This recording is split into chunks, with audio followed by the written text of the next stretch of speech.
In the pile of old items lying quietly in the corner of the house, there is a plastic basket holding all sorts of miscellaneous things: tangled wires, a few broken power strips, rusty screwdrivers. And standing out among them is an old pruning shear, its steel blades worn and scratched, its handle mottled by time. This shear had accompanied my father through many years of work. My father was a diligent gardener, but now he is retired due to old age, leaving behind early mornings spent by flower bushes, by green hedges, and beside this very tool. People might find it hard to believe why this pruning shear doesn't look very old, because before retiring, he regularly maintained it, cleaning each blade, oil the joint as a habitual routine. Every scratch, every rusty spot silently tells a story about hard-working hands. And today I've decided to restore this shear, not just to make it sharp again, but also as a way to preserve memories, as if continuing a small part of my father's simple journey. What about you?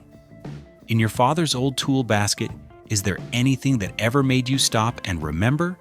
Be sure to tell me about it in the comments. First, I will disassemble each part of this pruning shear to begin the restoration process. Unlike many modern shears that use a coil spring, this shear has a V-shaped metal bar between the two handles. This is the part that provides the rebound force, helping the shear spring open after each cut. This mechanism is very common on old-style pruning shears because it is simple, durable, and rarely breaks. After disassembling, I spray multi-purpose oil evenly on all the metal parts to soften the rust, then use fine sandpaper to gently scrub the entire surface to remove the rust layer. Finally, I wash all the parts clean with water, then neatly place them on a towel to prepare for the reassembly step.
Here I have a PVC pipe. I use a pen to mark the cutting points, and I will cut it into 2 equal length sections.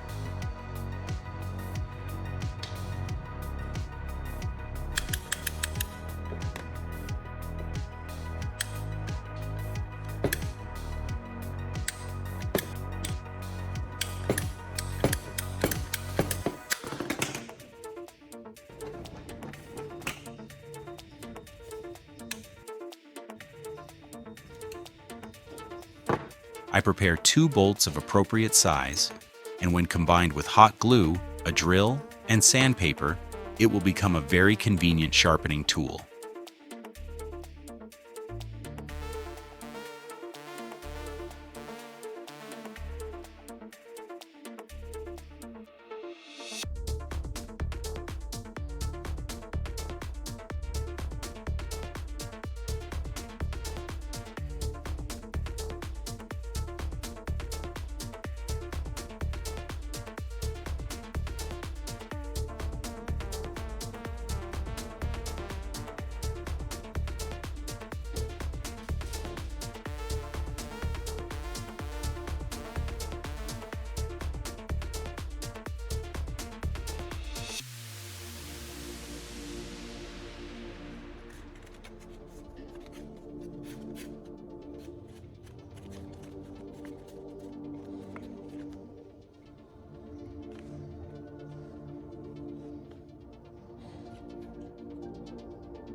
I will use 2 types of sandpaper, 400 grit for grinding and 1000 grit for polishing the shear blades.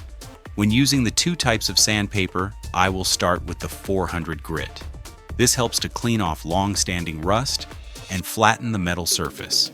I scrub gently but evenly, focusing on discolored or scratched areas.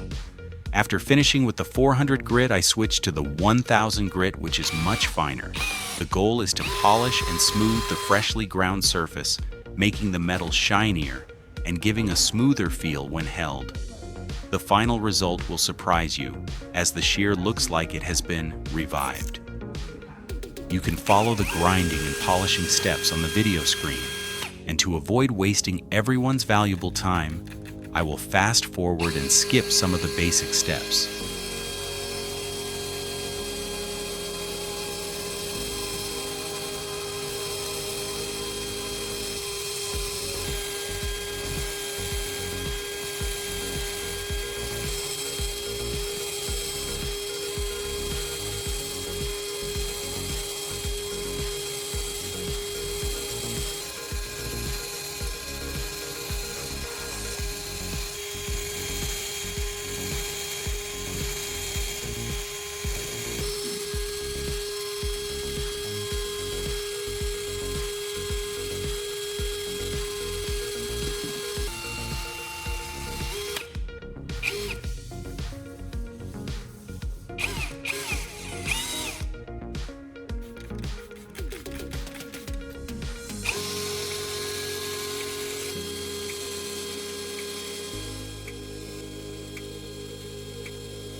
After polishing all the parts, I start reassembling each component of the shear. Everything is now clean, shiny, and fits much better than before. I tighten the connecting screws, check the rebound of the blades. Everything works smoothly with almost no resistance left.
And now it's time to take it outside for testing. I will try cutting a few small branches to see if the restored shear is truly revived and functional.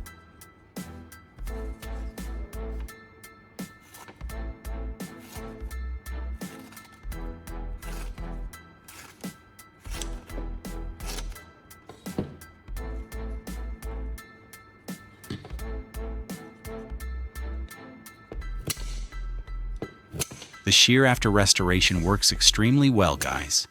It cuts branches cleanly, neatly, and without requiring much force. Truly a successful revival. Looking back at the result, I feel very happy to have preserved and refurbished such a valuable item. If you also have old items from your loved ones, don't throw them away too soon. Who knows?